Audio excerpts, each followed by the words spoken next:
আজ ভগবান বলরামের আবির্ভাব তিথি। ভগবান বলরামের আবির্ভাব তিথিতে শ্রী শ্রী ভগবান বলদেবের সংক্ষিপ্ত জীবনী এবং তার আবির্ভাব তিথি নিয়ে আলোচনা।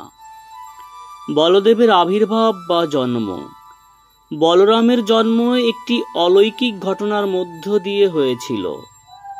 যখন কংসের অত্যাচারে দেবকী ও বাসুদেব যখন কারাবন্দী ছিলেন, তখন তাদের প্রথম 6 পুত্রকে কংস বধ করেন।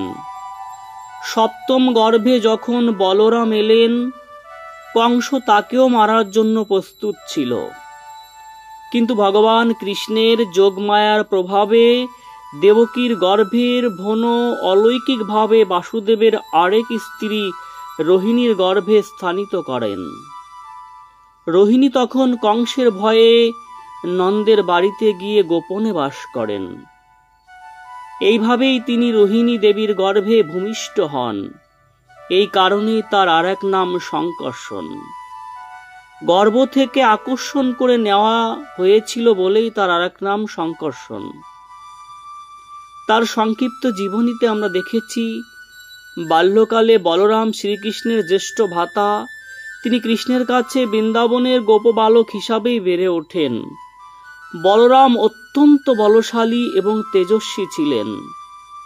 কৃষ্ণ ও বলরামের বাল্য খেলার খেলাধুলো, গোচরণ এবং অসংখ্য অসুরবধের কাহিনী আমরা শুনেছি বা প্রচলিত আছে, যার মধ্যে অন্যতম হলেন ধনুকাসুর বধ।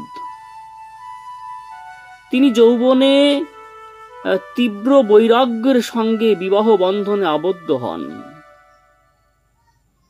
তার যার সঙ্গে বিবাহ হয়েছিল তার নাম ছিল রেবতী। রেবতীর সঙ্গে তিনি বিবাহ বন্ধনে আবদ্ধ হন। অত্যন্ত কঠোর ত্যাগ আর বৈরাগ্য তাঁর ছিল।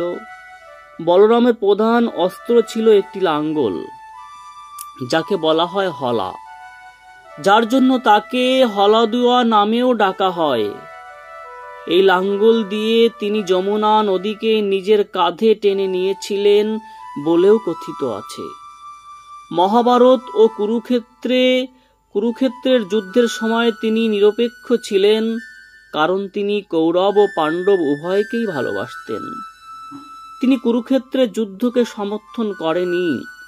যুদ্ধের সময় তিনি তীর্থযাত্রা করেছিলেন। লীলা সংবরণ। শ্রীকৃষ্ণ তার লীলা সংবরণের পর বলরাম ও যোগ বলে দেহত্যাগ করেন। এটা বলা হয় বা শাস্ত্রেও কথিত আছে। বলা হয় তিনি তার মুখ থেকে এক বিশাল সাদা সর্প নির্গুণ করে সমুদ্র প্রবেশ করেছিলেন, যা তার শেষ নাগের অবতার হওয়া প্রমাণ। বলরাম হলেন কৃষ্ণের প্রথম প্রকাশ এবং বিষ্ণুর শেষ নাগের অবতার।